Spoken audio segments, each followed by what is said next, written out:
రాష్ట్ర ప్రభుత్వం కొత్తగా పెన్షన్లను దరఖాస్తు చేసుకునేందుకు నెల 12వ తేదీ నుండి ఆన్లైన్లో దరఖాస్తులు తీసుకుంటుందని, అర్హులైన లబ్ధిదారులు పెన్షన్స్ కు దరఖాస్తు చేసుకోవాలని 9వ డివిజన్ మాజీ కార్పొరేటర్ సీకోటి అప్పలకొండ కోరారు. ఈ సందర్భంగా ఆయన నివాసం వద్ద ఏర్పాటు చేసిన మీడియా సమావేశంలో సీకోటి అప్పలకొండ మాట్లాడుతూ జూన్ 12వ తేదీ నుండి ఆన్లైన్లో పెన్షన్ కోసం దరఖాస్తులు చేసుకునేవారు తమ Aadhaar card, phone number, income సర్టిఫికెట్లు, క్యాస్ట్ సర్టిఫికెట్, రేషన్ కార్డుల జిరాక్స్ కాపీలను జతచేసి సచివాలయంలో అందజేయాలన్నారు.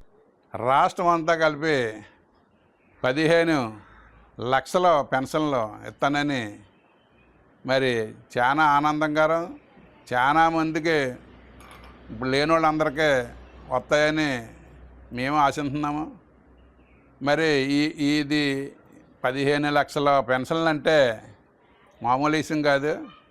15 లక్షలతోటి ఇప్పుడు 75 లక్షలు ఎంత అవుతుందంట మొత్తం రాష్ట్రం. ఇది 4,000 రూపాయలు ముసలోళ్ళకి.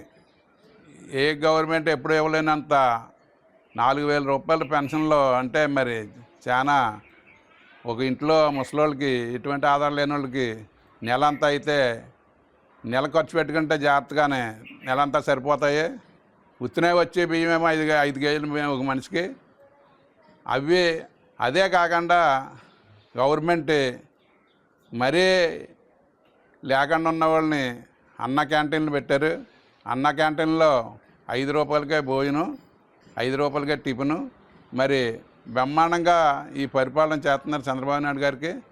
ఇలాగా ఇవన్నీ తెలుగుపరచాలని, 8వ వార్డు ప్రజలందరికీ తెలుగుపరచాలని మా కొండబాబు గారు ఎమ్మెల్యే గారు మొత్తం పెన్షన్ల పలానా డేట్ కాడి నుంచి పెట్టుకోమని అందరికీ ఆదేశాలు ఇవ్వమని మా కొండబాబు గారు ఆదేశాల ప్రకారంగా నేను 8వ వార్డు ఇన్ఛార్జ్ సీకోటి అప్పలకొండ నా పేరు.